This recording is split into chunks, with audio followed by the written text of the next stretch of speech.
তো গাইস প্রথমে ভিডিওটি দেখি তারপর পাবলিকের করা ফানি কমেন্ট গুলো পড়ি।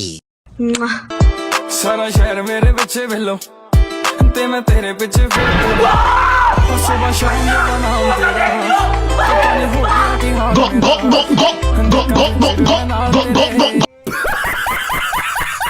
तो चलिए शुरू करते हैं। ভাই জীবনেও এত বড় ধোঁকা আমি কোনোদিনও খাই নাই। শরীফ থেকে শরীফা, শরীফা থেকে হিজরা। প্রথমে দেখে ক্রাশ খাইছি, পরে দেখে বাস খাইছি। এই ভিডিওটা দেখে আমার বন্ধু ঘুমায় চলে গেছে। পরে দিয়ে বরবাদ ছবি বানানো দরকার ছিল। ভাই তোরাই পৃথিবীতে থাক, আমি মঙ্গল গ্রহে চলে যাচ্ছি।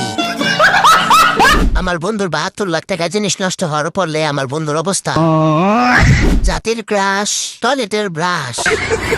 আমার ছোট মনে একটা বড় প্রশ্ন, ওর কি টুনটুনি আছে?